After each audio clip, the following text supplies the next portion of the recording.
오늘도 하나님께서 우리 모두에게 말씀의 은혜 베풀어 주시기를 주님의 이름으로 축복합니다. 우리가 지난 시간에 창세기 3장 1절에서 8절의 말씀을 통해 죄가 어떻게 들어왔는지, 그리고 또 어떻게 작동하는지, 그 죄를 이길 방도는 무엇인지에 대해서 살펴보았습니다. 죄는 하나님의 뜻을 저버리는 것이고 하나님을 떠나는 것입니다. 죄를 범하는 것은 하나님과 같이 되고자 하는 마음에서 비롯되는 것인데, 그것은 결국에는 우상 숭배와도 같은 것이어서 하나님을 대적하는 것이고 하나님의 원수가 되는 것입니다. 죄의 문제는 하나님의 말씀과 밀접하게 연관이 되어 있는데, 먼저는 하나님의 말씀을 미묘하게 왜곡합니다. 하나님의 말씀을 왜곡해서 모호하게 하고 하나님을 오해하게 합니다. 여러분, 우리가요, 하나님의 말씀을 배우지 않고 또 하나님의 말씀을 공부하지 않으면 그 부족한 만큼 우리의 생각이 부족합니다. 사람이 살아가려면 누구에게나 지식이 있어야 합니다. 그 지식은 가치관을 형성합니다. 어떠한 것이 옳고 그른 것인지, 어떠한 것이 나의 행복을 위한 것인지 판단하게 되고, 그렇게 그러한 가치관을 가지고 살아가면서 이 세상을 바라보는 세계관도 생겨지게 됩니다. 그러한 지식의 가치관의 세계관에 하나님의 말씀이 들어가 있지 않으면 어쩔 수 없이 복음적이지 않고 성경적이지 않은 그러한 것들이 그 안을 채우게 되고, 하나님의 말씀을 부정하게 하고 또 자기 마음대로 자기가 하나님이 되어서 불순종하며 살아가게 되는 것이죠. 그렇기 때문에 성경을 가르치고 배우는 것은 정말 중요합니다. 여러분, 기독교는 배우는 종교입니다. 깨닫거나 득도하는 종교가 아니에요. 하나님께서 우리를 위해서 행하신 일들과 그것이 가지고 있는 의미가 성경에 낱낱이 기록되어 있고, 그렇기 때문에 그 성경을 우리가 읽고 배워가면서 우리의 믿음이 자라가는 것입니다. 성경은 단순한 책이 아니라 하나님의 말씀, 하나님 자신이기 때문이에요. 마음을 열고 성경을 대하는 자마다, 마음을 열고 성경을 받아들이려 하는 모든 자에게 하나님께서 역사하여 주실 것입니다. 그 놀라운 은혜의 역사가 우리 안에 흘러 넘치기를 주님의 이름으로 축복합니다. 우리 6절을 보면 이제 이윽고 결국 사람이 그 선악을 알게 하는 나무의 열매를 먹는 죄를 범하고 말았습니다. 여러분, 그렇게 선악을 알게 하는 나무의 열매를 먹은 다음에 어떤 내용이 이어질까요? 하나님께서 반드시 막 먹지 말라, 먹으면 죽으리라 하셨고, 또 뱀은 결코 죽지 않을 것이라 했는데 그 안에서 갈등하다가 이제 먹었습니다. 그러면은 이제 먹고 났으니까 끝일까요?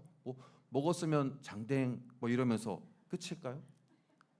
죄에 대한 벌이 이어지는 것입니다. 죄에 대한 벌이 기다리고 있어요. 우리가 잘 알고 있는 로마서 말씀 한 구절을 보겠습니다. 로마서 3장 23절인데요. 같이 읽어보겠습니다. 시작.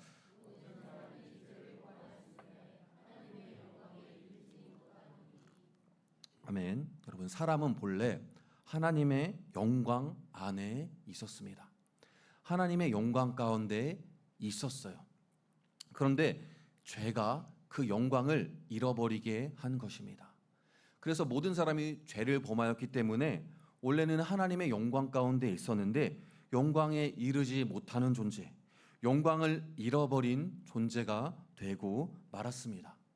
오늘 본문 7절을 같이 보면, 7절을 보면 그들의 눈이 밝아져 자기들이 벗은 줄을 알고. 눈이 밝아졌습니다. 이거 사탄의 말대로 된 것 아닌가요? 정말 눈이 밝아졌네요. 예, 맞아요. 눈이 밝아졌습니다.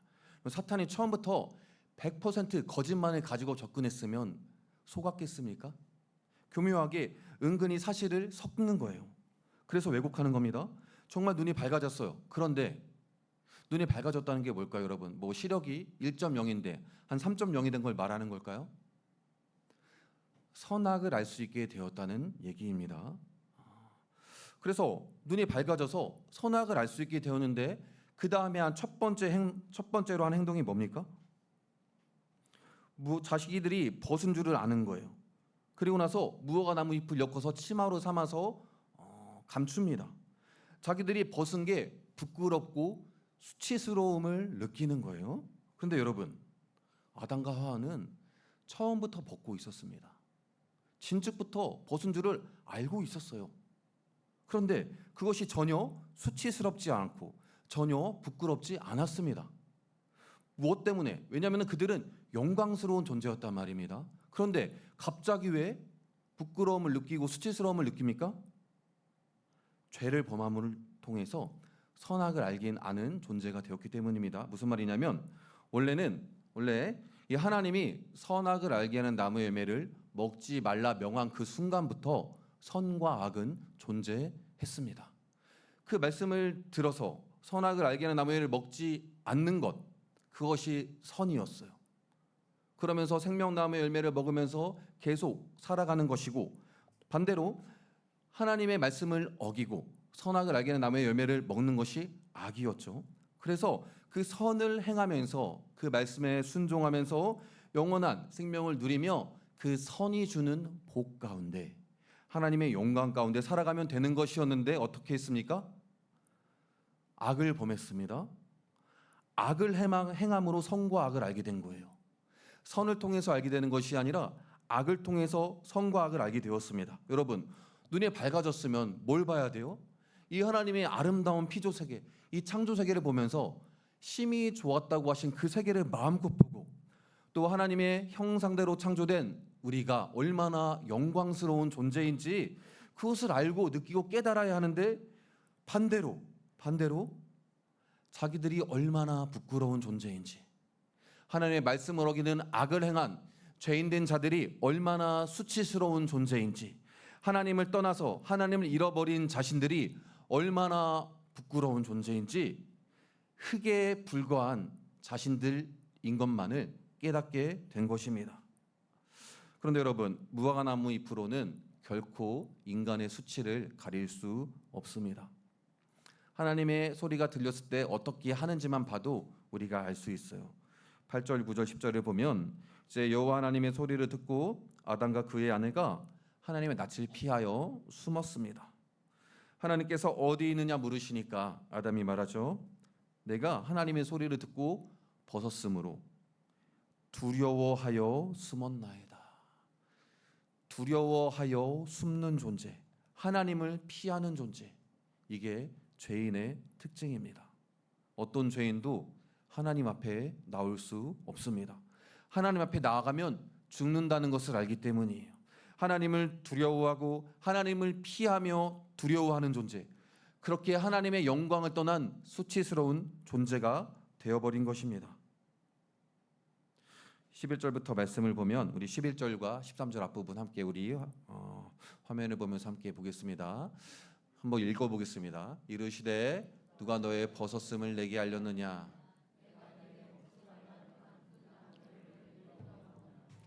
13절, 네, 하나님이 여자에게 물으시되 네가 어찌하여 이렇게 하였느냐?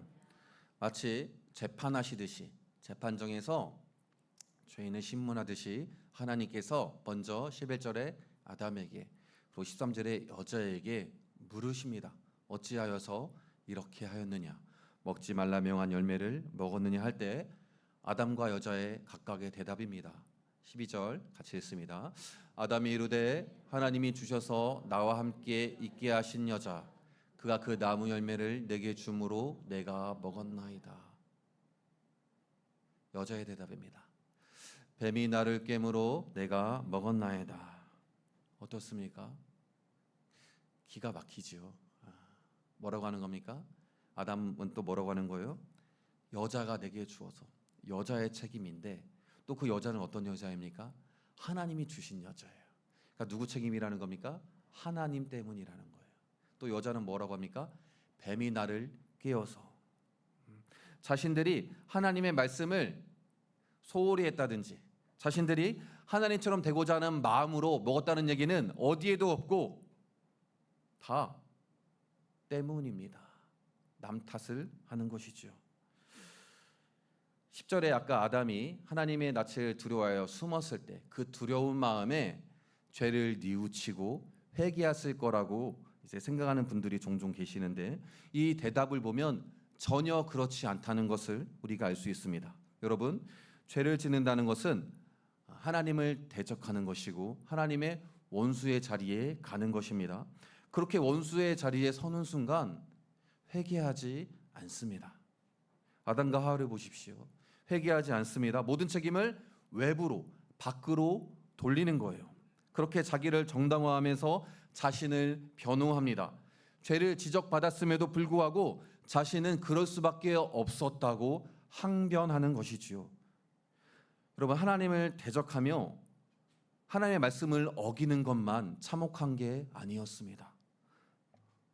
죄를 범했으면 정말 울고불고 우리 마치 사극에서 나오는 것처럼 살려주시옵소서, 이렇게라도 해야 될 것 같은데 오히려 억울하다고 생각하는 거예요. 자기 책임이 아니라고 생각하고 나는 그렇게 할 수밖에 없었다고 여기면서 숨었지만, 두려워하지만 원망합니다. 이러한 죄인의 특성이 오늘날 우리에게도 똑같이 드러난다는 사실을 여러분 알고 계십니까? 죄를 지적받으면 그것은 죄가 아니라고 생각합니다. 죄의 기준을 자신이 정하는 거예요. 또 어떤 이들은 그건 죄는 맞는데 나는 그럴 수밖에 없었다고 합니다. 그러면서 그 죄에 대한 벌이 선고된다면 억울하다고 원망과 불평을 쏟아내지요. 내가 그렇게 한 것은 어린 시절에 나에게 상처를 준 부모님, 혹은 내가 지금까지 살아오면서 받았던 상처들 때문이야. 환경을 탓하고 사회의 구조를 탓하며 혹은 정신적인 질병 때문이라고 말합니다. 어떤 이유가 됐든 하나님을 대적한 범죄 앞에서는 반드시 엎드려 애통해하며 회개해야 하는데, 모든 것을 자기 중심적으로 자기 위주로만 생각하는 거예요. 이렇게 하나님의 말씀을 약화시키고 자신을 내세우면서 죄의 특성을 따라오고 있지는 않았는지 우리가 좀 돌아보셨으면 좋겠습니다. 사랑하는 여러분, 이 세상 어느 누구도 죄를 범하지 않거나 완전하게 살아갈 수는 없습니다. 그런 맥락에서 어쩌면 죄와 싸우는 것만큼이나 중요한 것은 범죄한 이후의 태도일 것입니다. 죄를 범하였을 때 바로 엎드리는 저 여러분 되시기를 축복합니다. 조금이라도 내가 죄에 참여한 것에 대해서 애통해하고 슬퍼하면서 고통스러워하는 그러한 심령을 가지는 저 여러분 되시기를 축복합니다. 변명하지 않으며 원망하거나 불평하지 않고 하나님 앞에 회개하며 사람 앞에 사과하며 돌이키는 인생으로 살아가시기를, 그런 우리 모두 되시기를 주님의 이름으로 축원합니다. 우리 16절부터는 보면 이제 그 죄를 인해서 벌을 받는 하나님께서 그 언약의 저주를 내리는 내용이 나옵니다. 16절을 보면 먼저 여자에게 임한 저주입니다. 또 여자에게 이르시되 내가 내게 임신하는 고통을 크게 더하리니 내가 수고하고 자식을 낳을 것이며. 여러분, 창세기 1장에서 생육하고 번성하여 충만하라고 했던 그 축복을 이루는 그 임신과 출산, 그것에 있어서 결정적인 역할을 하는 그것이 여자가 그것을 담당한다는 것은 여성들에게 있어 큰 복이고 영광이었습니다. 그리고 인간이 타락하기 전에는 자녀들을 낳는 족족 낳는 대로 그 자녀들은 다 그대로 하나님의 백성이 되는 것이었어요. 임신과 출산에 따르는 고통은 전혀 없었고 낳는 대로 하나님의 백성이 되니 그렇게 생육하고 번성하는 축복을 자신을 통해서 이루어가게 되니 그것은 모두 큰 기쁨이고 영광이었는데, 그것을 빼앗기는 것, 그 안에 고통과 수고가 들어오는 것이 여자에게 내려진 첫 번째 저주였습니다. 생육과 번성이 중단되지는 않았지만 고통이 들어왔고 출산하면서 많은 사람이 죽게 되고 또 죽지 않더라도 큰 고통이 있게 되는 것이죠. 낳은 자녀가 그대로 하나님의 자녀가 되는 것도 아니게 되었습니다. 그전엔 낳기만 하면 다 하나님의 뜻을 따르고 하나님에게 순종하였는데, 이제는 모든 부모의 가장 큰 소망이 이 자녀가 자신의 입으로 예수님을 주와 그리스도로 고백하는 것, 이러한 세상이 되고 만 것이죠. 또 어떤 저주가 있습니까? 빨간색으로 한 것 보면 너는 남편을 원하고 남편은 너를 다스릴 것이니라. 남편을 원하는 게 저주입니까? 생각할 수 있는데, 이 여러분 원한다는 단어가요, 타 번역본들을 한번 참고해 보겠습니다. 공동 번역에서는 남편을 마음대로 주무르고 싶겠지만, 또 이 새 번역과 우리말과 쉬운 성경은 남편을 지배하려고 한다. 이제 남편을 지배하려고 하는데, 머리된 남편에게 순종하며 살아야 할 아내가 머리된 남편의 지위를 인정하지 아니하고 호시탐탐 남편을 자기 마음대로 주무르려고 하고 지배하려고 하는데, 여러분, 우리 남편분들께 질문 하나 해보겠습니다. 아내가 이렇게 나를 지배하려고 하면, 맞아, 내가 이 순간을 기다렸어, 여러분 엎드려서 복종하십니까? 그렇지 않은 거예요. 우리 뒷부분 뭐라고 나옵니까? 네, 우리 16절 뒷부분 보면 남편은 너를 다스릴 것이니라. 남편은 너를 다스릴 것이니라. 여러분, 지금 누가 누구를 지배하고 뭐 누가 이기고 지고 이 얘기를 하려는 게 아닙니다. 원래 어떤 관계였냐는 거예요. 원래 내 뼈 중에 뼈요 살 중에 살이라고 하는, 그렇게 남편은 아내를 자기 몸처럼 여기고 사랑하는 관계였고, 아내는 그 머리된 남편에게 순종하고 섬기면서 하나님의 형상을 본받는 자들이었잖아요. 남자와 여자는 그 한 몸됨을 이루며 하나됨으로 우리됨으로 그렇게 영광스럽게 살아가는 존재였는데, 그 복이 저주가 되어서 서로가 다스리려 하고 지배하려고 하는 그렇게 분열된 관계가 되고 말았습니다. 이것이 여자에게 또한 인류에게 임한 벌이고 저주였어요. 남자에게는 어떤 저주가 내려졌을까요? 우리 17, 18절 보면 이제 아담에게 이르시되 네가 네 아내의 말을 듣고 내가 네게 먹지 말라 한 나무의 열매를 먹었은즉 땅은 너로 말미암아 저주를 받고, 또 18절 파란색 보면 땅이 내게 가시덤불과 엉겅퀴를 낼 것이라. 여러분, 아담은 지금 어떤 위치에 있냐면 인류의 대표입니다. 인류의 대표예요. 모든 피조세계가 아담에게 속해 있어서 아담의 죄로 인해 피조세계로 대표되는 땅이 지금 함께 저주를 받습니다. 아담이 저주 아래에 들어가니까 땅도 함께 저주를 받는 거예요. 땅이 지금까지는 사람이 먹을 수 있는 채소와 과일들을 냈습니다. 근데 이제 뭘 내는 겁니까? 가시덤불과 엉겅퀴를 내는 거예요. 그리고 아담은 평생에 수고하여야 그 이전에는 그냥 내어주던 그러한 것들을 먹을 수 있게 되었습니다. 평생에 수고하지 않으면 땅은 이제 가시덤불과 엉겅퀴만을 내는 거예요. 그래서 평생에 수고하여야 하는 그러한 저주를 받았는데, 무슨 말이냐면, 여러분, 노동 자체는 원래 저주가 아닙니다. 그러나 인간의 노동이 지니고 있는 성격이 변한 거예요. 원래 인간의 노동은 피조세계를 다스리면서 하나님의 대리 통치자로서 피조세계를 돌보고 가꾸고, 그러면서 자신의 존재 가치를 드러내고 보람을 느끼며 그렇게 하나님의 영광을 드러내는 노동이었는데, 어떻게 된 겁니까? 생존을 위한 노동으로 전락하고 만 것입니다. 인간은 하나님의 대리 통치자로서 하나님을 대신해서 피조세계를 다스리면서 그렇게 하나님께 영광을 돌리는 고귀한 존재였는데, 저주를 받은 피조세계의 저항에 부딪히게 되고, 이제는 땅으로부터 수고하여야 겨우 먹을 것을 얻는 그런 비참한 존재가 되고 만 것이죠. 19절 보면은 그렇게 또 내가 흙으로 돌아갈 때까지 땀을 흘려야 먹을 것을 먹을 것이고, 최종적으로는 흙이니 흙으로 돌아갈 것이니라.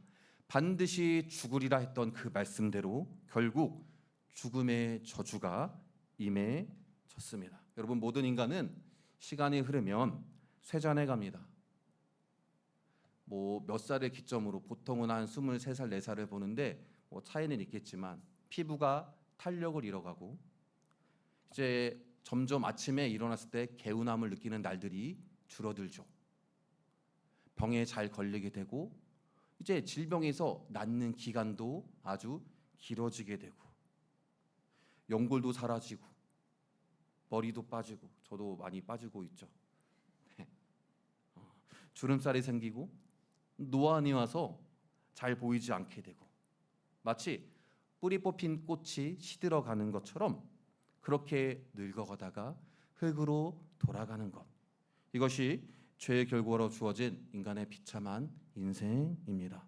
하나님처럼 되고자 했는데 결국에는 흙이라는 것만 깨달으며 흙이었다는 그것만 깨달으며 흙으로 돌아가는 존재가 되고 말았습니다.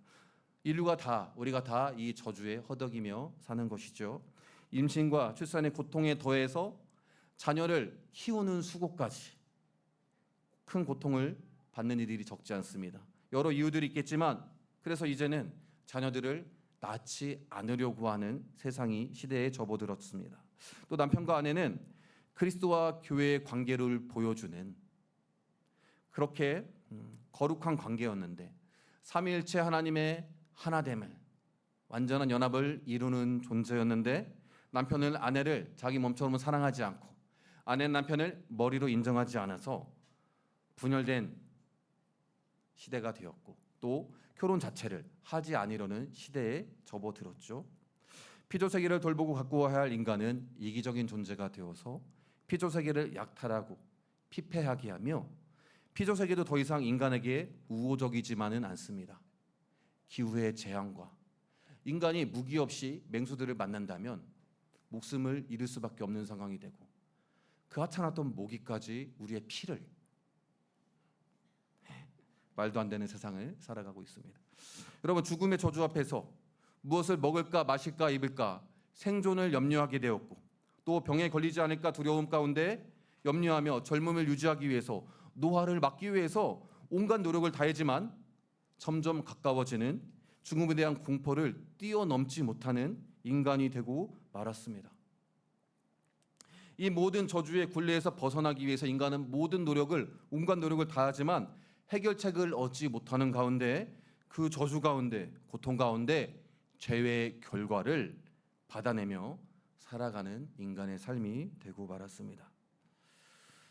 오늘 본문은 여기까지만 얘기하지만 그렇게 우리가 또 한 주를 살아가면 너무 슬프겠죠.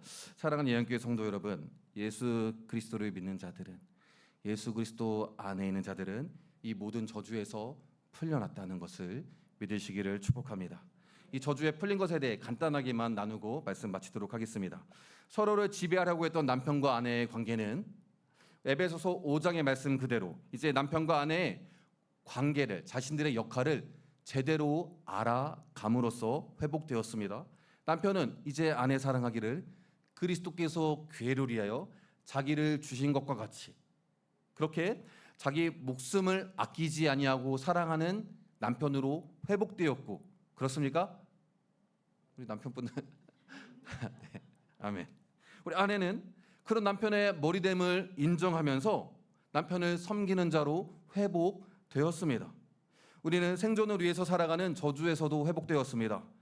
마태복음 6장 25절, 31절, 누가복음 12장 22절, 29절 무엇을 먹을까, 무엇을 마실까, 무엇을 입을까 염려하지 말라 하십니다. 우리는 하나님이 우리 아버지 되어주심으로 인해 하나님께서 우리의 필요를 공급해 주신다는 것을 믿으며 생존의 염려에서 벗어난 자들입니다. 물론 우리가 여전히 우리의 생계를 위해 또 교회를 섬기기 위해 직장을 다니고 일터에서 수고를 행하고 있지만 그것은 염려 가운데 행하는 염려에서 비롯된 수고가 아닙니다. 하나님을 의지하는 가운데 안심하며 행하는 수고입니다. 여전히 수고하며 살아가지만 염려에서 해방되어서 하나님 나라를 위하여 그 나라와 의를 구하며 살아가는 존재가 우리들입니다. 완전히 달라진 거예요. 마지막으로 죽음의 저주에서도 풀려났습니다. 여러분, 예수 그리스도를 믿는 자들이 죽지 않는다는 얘기가 아닙니다.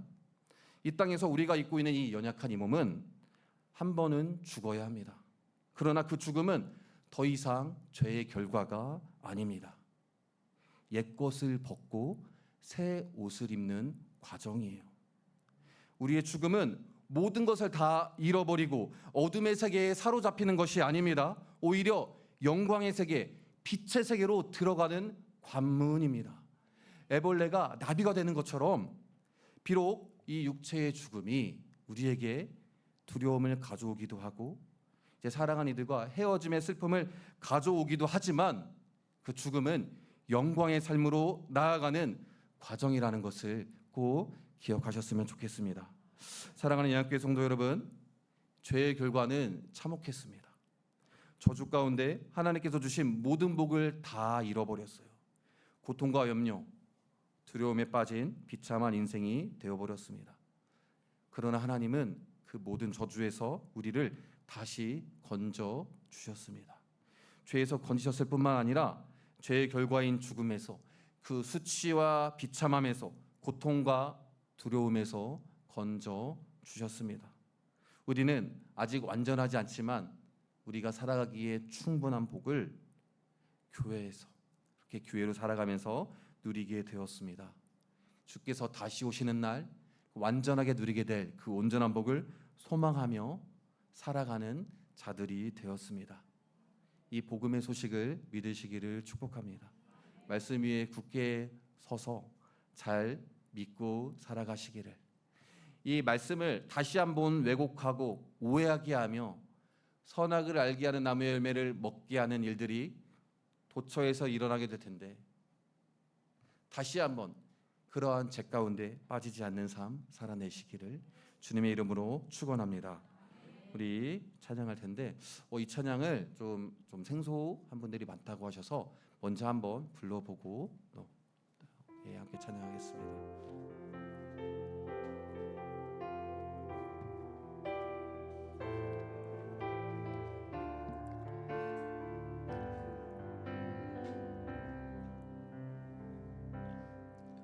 많은 이들 말하고 많은 이들 노래는 하지만 정작 가진 않는 길, 두려운 생각보다 많이 힘들고 험한 길보단 그저 말로만 가려기에 점점 멀어져만 가네. 내게 생명 주었던 그 길 점점 이용하려 하네. 내게 사랑 주었던 그 길 다시 복음 앞에 내 영혼 선에 주님 만날 그때 나 다시 돌아가 주님께 예배 드리며 다시 십자가의 길 걸으리. 많은 이들 말하고 많은 이들 노래는 하지만 정작 가진 않는 길, 두려운 생각보다 많이 힘들고 험한 길보단 그저 말로만 가려기에 점점 멀어져만 가네. 내게 생명 주었던 그 길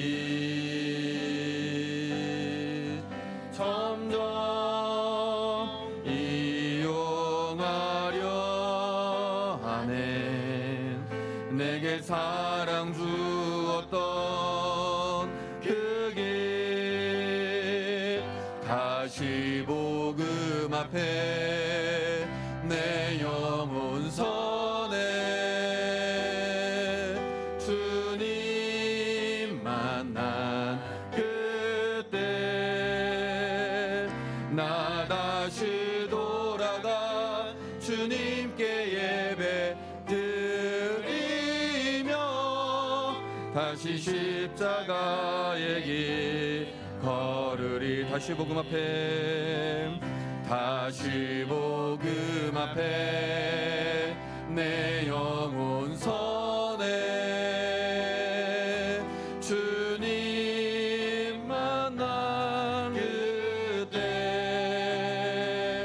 나 다시 돌아가 주님께 예배 드리며 다시 십자가의 길 다시 복음 앞에, 다시 복음 앞에 내 영혼 선해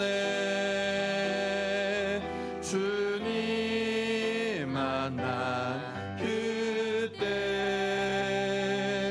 나 다시 돌아가 주님께 예배 드리며 다시 십자가의 길 걸으리. 아멘. 우리 영혼이 다시 복음 앞에 서기를 축복합니다. 인간의 범죄를 보면서 때로는 우리가 우리의 구원이 당연하다 생각하고 있지는 않은지 모르겠습니다. 하나님 입장에서는 우리를 구원하는 게 하나도 당연하지 않습니다. 그냥 다 쓸어버리고 다시 지으면 되는 거예요. 괘씸하잖아요. 그러나 그렇게 하지 아니하시고, 이제 다음 주에 보겠지만 15절 보면 이렇게 인간에게 죄를 선고하는 이 와중에서도 복음을 선포하십니다. 하와라는 생명이라는 이름을 짓게 하십니다. 우리가 이 복음의 은혜 앞에 서 있는 자들로서 우리에게 생명을 주었던 길, 사랑을 주는 길, 의란 예수 그리스도의 복음임을 인정하면서 죄의 결과에서 이제 돌이켜서 다시 복음으로 다시 그 그리스도의 십자가로 돌아오는 삶 살아가게 하여 주시옵소서. 우리의 모든 저주는 회복되었는데 이제 마음대로 살아도 괜찮다, 방종하는 것이 아니라 그 하나님의 은혜 안에 서서 그 복들을 누리고 또한 나누어가며 그렇게 이 땅에서의 삶을 살아내시면서 천국에 이르는 완전한 나라를 또한 소망하면서 이 땅의 삶을 살아내는 저 여러분 되시기를 바랍니다. 우리 이러한 말씀 생각하시면서 우리 함께 기도하기를 바랍니다. 주님, 내가 복음 앞에 서기를 원합니다. 죄에서 돌이켜서 변명하는 것이 아니라 원망하는 것이 아니라 주께로 돌아와서 그 말씀 위에 다시 서서 말씀대로 살아가는 자 되게 하여 주옵소서. 함께 기도하겠습니다. 살아계신 하나님 아버지, 은혜를 감사합니다.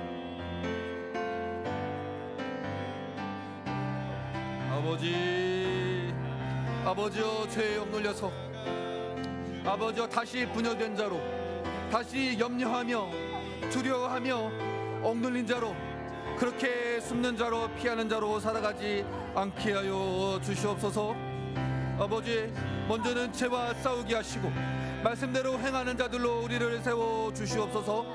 때론 우리가 넘어져서 아버지여 죄를 범하기도 하지만 그럴 때마다 하나님, 아버지여 원망하는 것이 아니라 나 탓하는 것이 아니라 하나님 앞에 엎드려서 겸손히 회개하며 아버지여 애통해하며 그렇게 주의 은혜를 구하는 자들 되게 하여 주시옵소서. 그러한 우리들에게 하나님 아버지여 은혜를 허락하심을 우리가 믿습니다. 땅 살아갈 때 아버지, 우리가 그렇게 다시 회복되어진 복을 누리는 자들로서, 그런 은혜를 누리는 자들로서 이미 임한 하나님 나라를 살아가는 자들 되게 하시고 또 완전한 하나님 나라를 소망하며 이 땅 가운데 살아가는 자들 되게 하여 주시옵소서.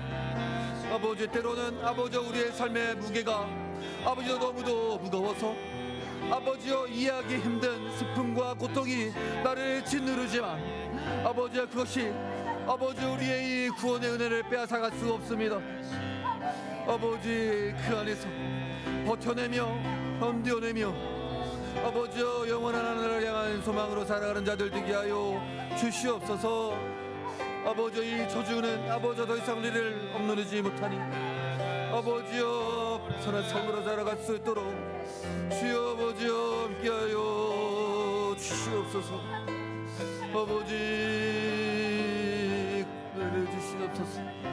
아버지여 가운데 평안함을 허락하여 주시고 담대함을 주시며 아버지여 주의 은혜 안에 구할 수 있도록 아버지여 역사하여 주시옵소서. 아버지 그렇게 하나님 함께하여 주옵소서.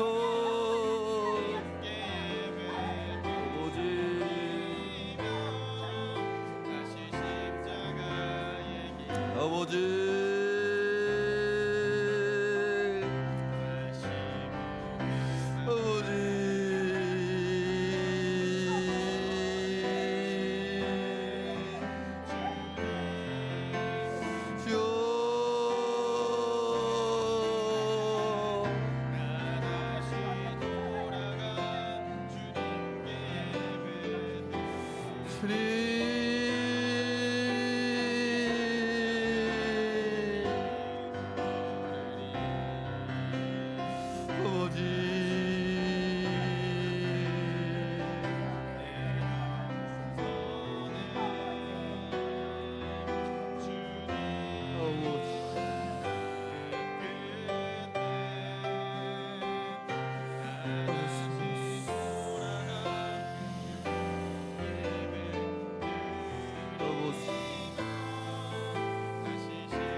다시 복음 앞에 내 영혼 선해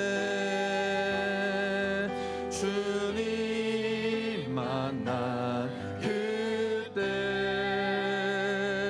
나 다시 돌아가 주님께 예배 드리며 다시 십자가의 길 걸으리. 다시 복음 앞에 다시 복음 앞에 내 영혼 선해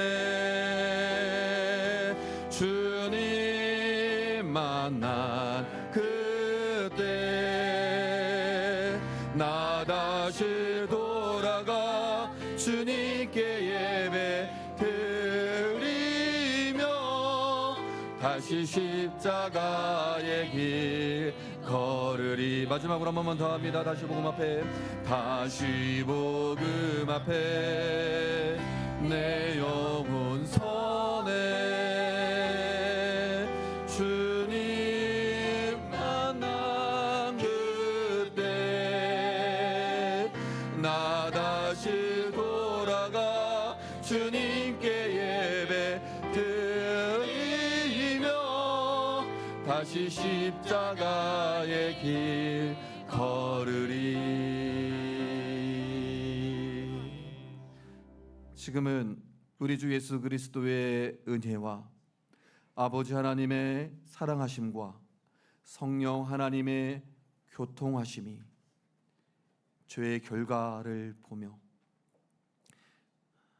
다시는 죄에 넘어지지 않기를, 혹 넘어졌다면 동원 가운데 다시 주께로 돌아오기를, 그러한 우리의 삶 가운데 저주가 아닌 주께서 회복하여 주신 그 영광스러운 존재들로서의 삶을, 교회로서의 삶을 살아내기를 결단하고 다짐하는 주의 자녀들 위해, 우리 예안교회 위에, 한국교회 위에, 온열방의 모든 그리스도인들 위해 이제로부터 영원토록 함께 하시기를 간절히 축원하옵나이다. 아멘.